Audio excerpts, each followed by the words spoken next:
Bonjour et bienvenue dans cette nouvelle édition de Road Trip, votre magazine d'actualité et d'aventure automobile.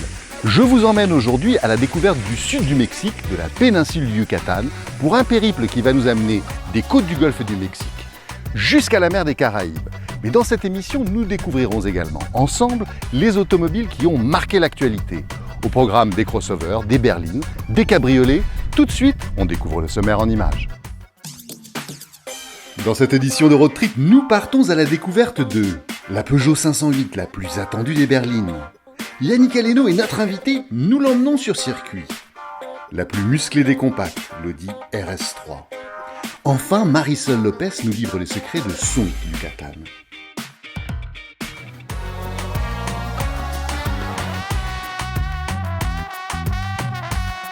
Nous commençons par partir à la découverte de la Peugeot 508, la toute nouvelle berline, au Lyon.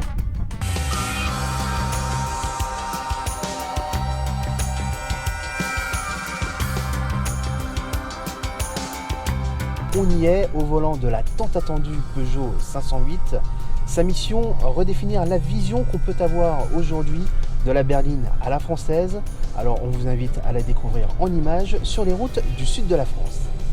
Cette nouvelle Peugeot 508, c'est effectivement la nouveauté française de l'année.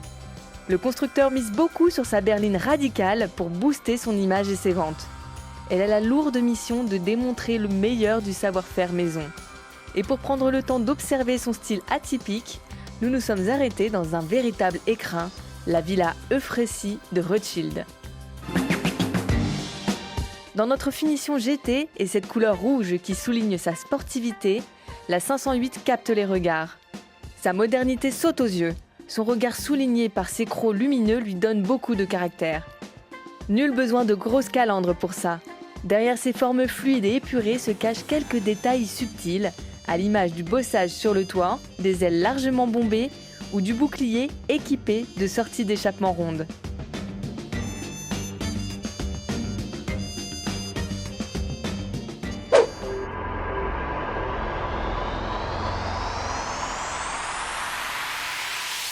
Ça sent le sport, alors on se dirige tout de suite sur les routes à l'arrière du pays pour la mettre à l'épreuve.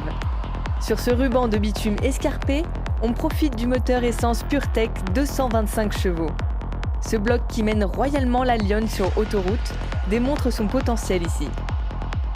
La boîte automatique EAT8 maximise les reprises. Pour les envolées lyriques lors des montées dans les tours, on repassera. Mais il ne manque assurément pas de souffle. Un moteur plutôt silencieux puisqu'il n'effraie même pas cette petite paisible famille de bouquetins à la recherche d'un nouveau pâturage. Redescendons de la montagne pour respirer et vous dire un mot sur la vie à bord. Les habitués du 3008 ne seront pas dépaysés. Sauf qu'ici, la finition s'avère remarquable. Du bois précieux, des cuirs finement choisis et une présentation futuriste donnent un coup de vieux immédiat à tout ce qu'on connaît déjà, premium compris. En termes d'équipement, le iCockpit à écran couleur, une dalle centrale tactile de 10 pouces, des sièges massants, de la technologie. On adore. Mais avec un tel châssis, on adore surtout rouler. Derrière notre petit volant, assis comme dans une sportive, on profite du châssis à l'équilibre exceptionnel. On croit mener tambour battant un coupé dynamique. Elle se verrouille sur ses appuis, sans pour autant se transformer en bout de bois. La sportivité sans les inconvénients en somme. Elle ne sacrifie sûrement pas le confort, au contraire. La suspension pilotée optimise toutes les situations de conduite. La direction ? Un vrai régal. On place la berline française au doigt et à l'œil. Cette 508, c'est une véritable invitation au voyage. Et l'autonomie nous permet d'aller loin. La consommation restant la plupart du temps dans les 8 litres, on n'a pas peur de la panne sèche. Les paysages différents et charmants se succèdent dans cette si belle région. Sur cette route à flanc de falaise à la Roche Rouge, la quiétude règne à bord. Mais par peur de friser l'ennui, on s'enfonce encore plus et accédons au départemental à apprécier du rallye Monte-Carlo. Là, les routes deviennent encore plus étroites et on lève les yeux de temps en temps pour surveiller les chutes de pierre. Sur ces routes, où résonne l'hiver le son des méchantes WRC de rallye, la 508 fait preuve d'une agilité épatante. Elle n'a pas peur des ravins qui bordent parfois les sorties de virage. La tenue de route impeccable met en confiance. tout comme le freinage dosable à souhait et inépuisable. Alors après avoir conduit cette Peugeot 508 pendant plusieurs centaines de kilomètres, on en a apprécié les meilleurs atouts, notamment un design intérieur, évidemment aussi un confort, et puis beaucoup de technologie. Alors maintenant, en ergonomie, c'est pas toujours ça. Et puis en termes de tarifs, on est entre 30 000 et un peu plus de 50 000 euros, ce qui la place plutôt bien sur le marché. Reste à savoir si cette radicalité ne lui posera pas quelques problèmes. Et ça, c'est la vérité du marché qui nous le dira. Alors à 46 000 euros, notre Peugeot 508 GTDC se montre assez onéreuse. Elle ne chasse plus les premiums, elle sait les dépasser maintenant sur certains points, notamment sur celui du compromis confort-dynamisme. Les technologies sont à jour, elle n'a pas à rougir. Toutefois, le choix d'une carrosserie radicale en éloignera peut-être certains. Mais pour les rassurer, Peugeot s'apprête à dégainer une arme secrète, la version SW.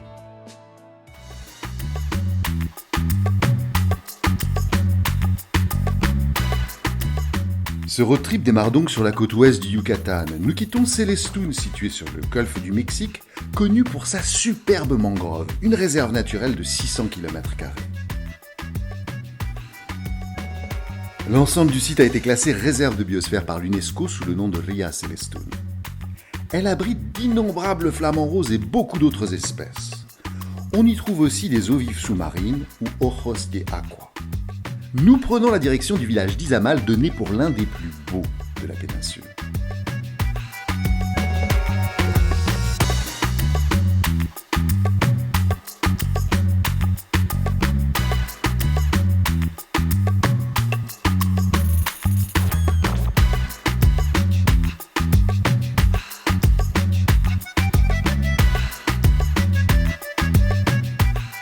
Alors on parle souvent d'Izamal comme d'un des plus beaux villages du Yucatan. Moi ce que je vous propose c'est qu'on parte à la découverte d'une de ces demeures, ou hacienda.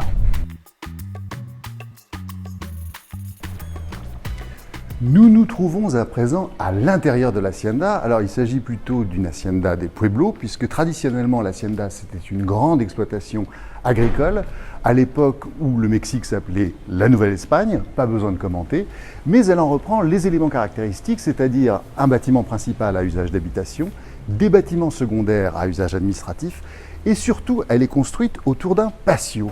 Nous partons à présent à la rencontre de notre invité du mois. Yannick, merci beaucoup d'être notre invité ce mois-ci. Alors, je te dis franchement, moi ce que je te propose, c'est qu'avant qu'on rentre dans le vif de la discussion, on a un petit bijou à notre disposition. Je te propose qu'on aille tout de suite se mesurer, non pas l'un à l'autre, mais à la piste. Allez, on y va. C'est parti ? Grand plaisir. Je t'en prie. Allez, sublime.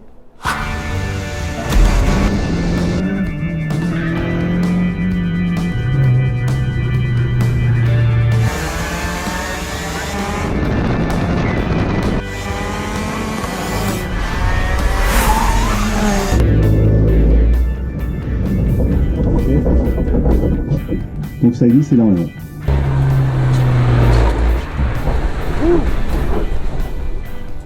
Ah bah voilà. Nous avons donc convié le chef 2 fois triplement étoilé, à Paris au pavillon Le Doyen et à Courchevel au restaurant de l'hôtel Cheval Blanc, écrin du groupe LVMH. Il s'est plié au jeu en prenant le volant de la Peugeot 308 GT Racing Cup sur le circuit de la Ferté-Gaucher. La piste s'est montrée bien détrempée pour ne rien enlever du plaisir ni des sensations. Et il s'en est plutôt bien sorti. Alors de retour de piste, il faut reconnaître que c'est une expérience assez exceptionnelle. Qu'est-ce que tu en as pensé ? C'est impressionnant impressionnant quoi. Il y a une puissance de transmission, on sent que les roues veulent accrocher, la piste étant en plus extrêmement mouillée, on sent que le véhicule à chaque erreur peut, et d'ailleurs j'en ai fait une, on le paye immédiatement, donc c'est quelque chose exceptionnel. Merci de m'avoir invité à ça, parce que c'est quand tu veux on recommence. C'est vrai, ça t'a plu ? Ouais, c'était franchement génial. Ça t'a rappelé tes débuts en tant que jeune conducteur ? T'as commencé comment toi dans la voiture ? Alors j'ai commencé, ma première voiture de sport c'est une 309 GTI, voilà, qui était rouge. Je me prenais déjà pour un pilote à l'époque. Là, je me suis aperçu que j'en suis pas un, en fait. Mais ce sont des voitures qui étaient, à l'époque, le must de la voiture sportive. Et j'ai vu que les GTI reviennent, donc ça me fait plaisir, parce que Peugeot se remet à refaire de la GTI. Et je crois que pour les jeunes, c'est aussi ce fantasme-là. L'auto, ça doit rester un gros plaisir. même si les restrictions aujourd'hui sont plus compliquées. Mais en tout cas, je pense qu'on n'a pas besoin forcément d'aller vite pour se faire plaisir. Et là, on l'a encore vu sur les autos pareilles, c'est simplement les sensations d'accélération et de freinage qui sont extrêmement agréables. Alors donc tu as commencé sur des 205 GTI, d'autres GTI, et puis tu as évolué vers quoi ensuite ? Ensuite, j'ai fait beaucoup de motos, parce que le trafic parisien étant ce qu'il est, mais on parle du groupe PSA, on a fait dessiner notre cuisine par le laboratoire de dessin DS Lab. Donc on a une cuisine extrêmement profilée, efficace, ergonomique. Donc moi, tous les jours, je prends mon pied sur mon fourneau comme j'ai pris mon pied dans la voiture aujourd'hui. Un road trip qui t'aurait marqué ? Un road trip ou une sensation, j'ai eu la chance de monter à côté d'Henri Vatanen en route ouverte, enfin entre guillemets normale. Là, c'était quelque chose de fou, quoi, parce qu'on se demande jusqu'où est la limite. On est à côté, donc on ne maîtrise rien de toute façon, mais ils font ça avec une telle aisance, une élégance d'ailleurs. La voiture est menée, ils sont en train de danser avec l'auto, et ça, je dirais que c'est passé trop vite ce moment. Donc de temps en temps, j'ai Harry au téléphone, parce que je suis resté pote avec lui, mais bon, c'est certainement peut-être moi quand je fais une sauce, on a peut-être les mêmes sensations, mais c'est une maîtrise exceptionnelle. Voilà. Et donc, est-ce que par exemple, tu as suivi la montée de Pikes Peak ? Évidemment, ouais, la montée de légende d'Harry Vatanen, et ensuite Sébastien Loeb, qui fait le même parcours. Alors effectivement, aujourd'hui, il y a de l'asphalte, mais on voit les différences. Aujourd'hui, ils font des montages incroyables, donc on voit la différence de rapidité. C'est hallucinant, on se demande jusqu'où ça peut aller. Est-ce que tu as déjà essayé de conduire sur piste ? Alors oui, j'ai eu la chance de conduire sur piste. Ma femme, dernièrement, m'a offert un stage de pilotage avec divers autos. Donc c'est quelque chose qui me plaît beaucoup. Et justement, on parlait de femmes, de famille. Est-ce que toi, tes road trip, est-ce que tu amènes tes enfants et vous partez à l'aventure ? Est-ce que ça fait partie des trucs qui te... Aujourd'hui, mon fils roule en une petite voiture de sport, et moi, j'ai plus d'auto parce que j'habite à Paris à côté du travail, donc je me balade, etc. Les road trips aujourd'hui sont, je crois, le dernier que j'ai pu faire, c'était aux États-Unis sur la route numéro 1. Donc on est descendu comme ça en Californie, c'était absolument génial. Pas dans un délire sportif, mais dans un délire de beauté, de découverte. Évidemment, la voiture reste un outil exceptionnel pour voyager et pour s'évader et se décompresser, je crois. Alors, on sait que tu as tes habitudes à la montagne, à Courchevel, tes habitudes professionnelles en tout cas. La conduite sur glace ? Alors, pareil, c'est quelque chose assez incroyable. La conduite en montagne également, je veux dire, j'ai eu... Quand on fait ces montées pour aller en montagne hors saison, on se fait vraiment plaisir parce qu'il n'y a personne et on peut vraiment envoyer un peu. Très bien, Yannick, merci beaucoup.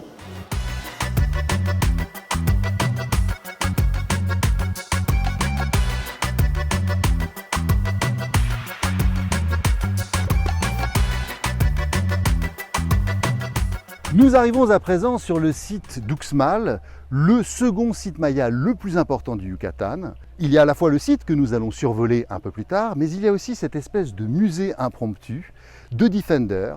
Ils sont tous issus des années 60 et 70, sauf pour ce camion qui date de 1988. Et ils sont tous en état de marche car ils sont entretenus par des passionnés.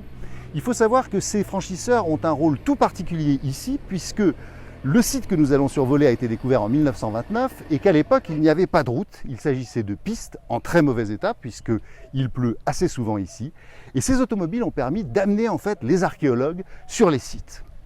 Tout de suite, nous changeons radicalement d'atmosphère puisque nous partons dans les environs de Marseille pour essayer l'Audi A3, mais pas n'importe laquelle, la RS3.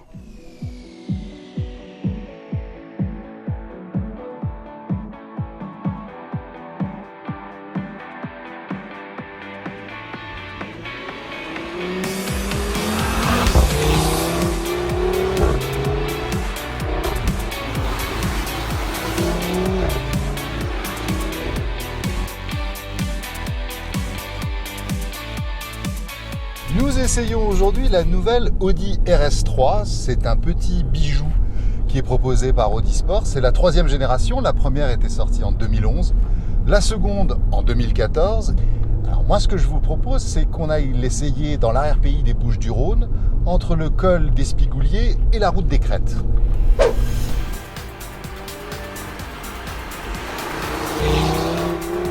Oui, au volant de notre Audi RS3 rouge, on fait trembler les monts et vallées de l'arrière-pays provençal. dans cette succession de virages qui nous mène jusqu'à l'Espigoulier, le plus haut col de Bouches-du-Rhône, on entre immédiatement dans le vif du sujet. Les 4 roues motrices satellisent la plus rapide des compacts d'Ingolstadt, à chaque accélération.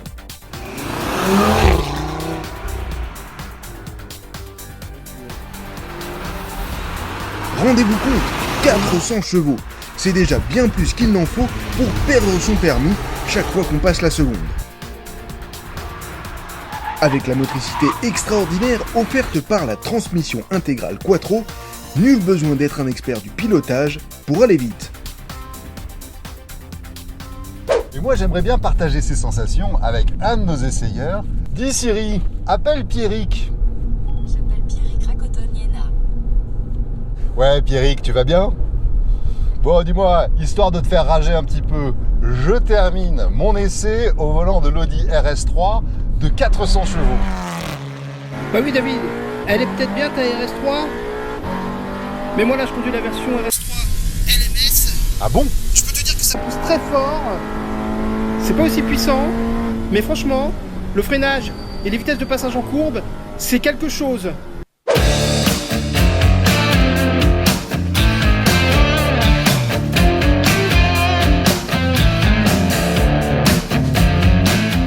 J'essaie de respirer, c'est pas évident, c'est aussi très assourdissant ici. Les pilotes qui vont la conduire dans le cas du championnat WTCR vont se régaler. Cette tenue de route à couper le souffle donne un aperçu du monde qu'il existe entre une voiture pour la route et une voiture de course. Alors David, tu t'es peut-être bien amusé dans ta RS3, mais je peux te dire que je prends un meilleur pied au volant de la RS3 LMS. Cette fois, il faut vraiment qu'on prenne le temps de respirer. Profitons-en pour écouter ce qu'apporte cette nouvelle génération d'Audi RS3 au calme sur le port de la Ciotat. Alors ce qui va changer, on a un nouveau dessin de calandre, on va avoir un nouveau diffuseur, un nouveau béquet à l'arrière. Vous récupérez des parts 100% LED sur tous les véhicules de série. On a des nouvelles jantes, tout ça c'est de la présentation, mais surtout c'est techniquement que la voiture évolue puisqu'elle récupère beaucoup de technologies qui viennent des modèles supérieurs tels A4, A5, Q7, avec notamment une trentaine d'aides à la conduite, avec un nouveau moteur 5 cylindres turbo qui perd 26 kg donc, sur le train avant, c'est au bénéfice du dynamisme de l'automobile. On a un tout nouveau bloc en fait de litre 5 TFSI, même si la cylindrée reste la même, le bloc évolue énormément. Déjà dans son architecture, puisqu'on a une nouvelle courroie d'accessoires, on a un nouveau volant moteur, on a un nouveau bas moteur qui est complètement en aluminium, qui permet d'économiser 18 kg à lui tout seul sur le poids de l'engin. On a un nouveau vilebrequin, on a un traitement au plasma des cylindres qui est extrêmement fin, qui est une technologie qui provient de la compétition automobile. Donc ce moteur gagne grâce à cet allègement à la fois du poids mais aussi de la performance. On rajoute une bi-injection, ce qui permet d'avoir un moteur plus plein dès les bas régimes. On a 480 Nm de coupe, c'est 15 de plus que précédemment, et on gagne aussi 33 chevaux. Donc on a un moteur qui pour la première fois sur une compacte fait 400 chevaux. Avant de quitter la région pour de bon, envolons-nous sur la route des crêtes. C'est sous ce ciel radieux qu'on peut mieux juger les qualités de ce châssis optimisé pour pouvoir en profiter. L'assiette abaissée et les trains élargis offrent une stabilité exemplaire. La direction précise et consistante rend la vie facile et donne beaucoup de confiance au moment d'aborder ces virages juste bordés par de fragiles barrières de bois. Il faut tout de même faire attention au freinage. Malgré les disques de frein en carbone céramique, il manque d'endurance quand on attaque un peu trop longtemps. Mais quel pied! On a failli oublier un élément essentiel, me direz-vous, le tarif.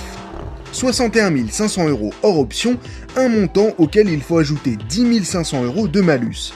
Ce qui, à ce niveau de prix, n'est pas si anecdotique qu'on peut le penser. Une chose est sûre, le plaisir est garanti. Uxmal vient du mot maya yucatec qui signifierait 3 fois construite. Son essor, son apogée et son déclin couvrent une période assez brève. Bien gouverné et stimulé par une alliance de courte durée avec Chichen Itza, Uxmal a maintenu son apogée pendant quelques 150 ans, d'environ 800 à 950 après Jésus-Christ. L'architecture d'Uxmal est typique du style Piuk, caractérisé par des façades au niveau inférieur très dépouillées et au niveau supérieur plus travaillées. Les principaux édifices du site sont la pyramide du Devin, le quadrilatère des nonnes, le palais du gouverneur, enfin la maison des tortues dédiée au dieu de la pluie Tchak. La région est restée longtemps peu peuplée, malgré la fertilité du sol de la vallée de Santa Elena. Les cénotes y sont moins nombreux qu'ailleurs dans le Yucatan et l'eau est rare. La situation change au 8e siècle grâce à un progrès technique. La construction de chultuns, des citernes souterraines où l'on peut stocker l'eau, attirant une population nouvelle qui contribuera au développement de ce site maya. Il est temps de poursuivre vers la côte est.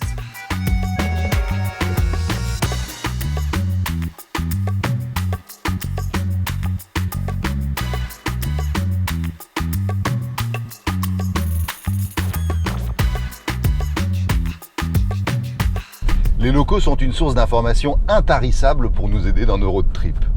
Nous partons à la rencontre de Marisol qui va nous livrer ses bons plans pour découvrir le Yucatan. I think it's cenotes because the cenotes is only in this area de Mexico, and it's a very different type of cenotes. Maybe open, close, semi-open. It's a caps. It's very nice for the people see. And another, I think, is Punta Allen.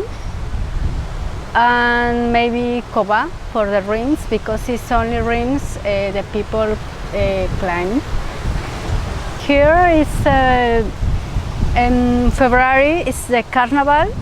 It's for in the peninsula de Yucatan is a carnival, and jazz music is in January. But here it's a very nice place for for example, the biosphere. It's a protected zone. You can see dolphins, turtles, different bears. It's very, very nice because you see the animals in the natural habitat. Nous suivons bien sûr les conseils de Marisol en commençant par les ruines de Tulum qui se situent en bord de mer, ce qui donne au site archéologique une beauté unique. La fondation de cette forteresse semble remonter à 564. La cité maya de Coba, dont l'apogée se situe vers 650, utilisait le site de Tulum comme un important port de pêche et peut-être aussi de commerce pour les échanges vers d'autres cités de la région. Mais la majeure partie des vestiges date de la période post-classique, après 1200. De récentes analyses tentent à démontrer que Tulum eut un rôle majeur du XIIIe au XIVe siècle. Puis nous nous dirigeons vers la réserve de Siancan, littéralement « origine du ciel » en langue maya. Située sur la côte est de la péninsule du Yucatan, dans l'état du Quintana Roo, elle s'étend sur 6000 km². Elle est reconnue réserve de biosphère par l'UNESCO depuis 1986 et inscrite sur la liste du patrimoine mondial. Elle englobe marais, mangroves et une forêt tropicale avec sa faune et sa flore. Elle compte notamment plus de 300 espèces d'oiseaux.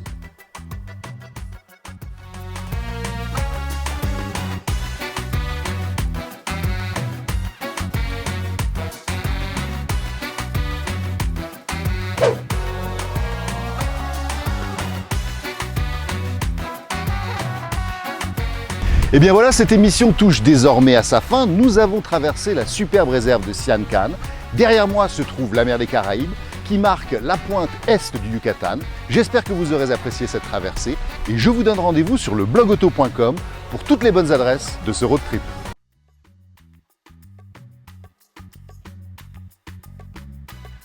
Il n'y a pas de crocodile. Alors on y va.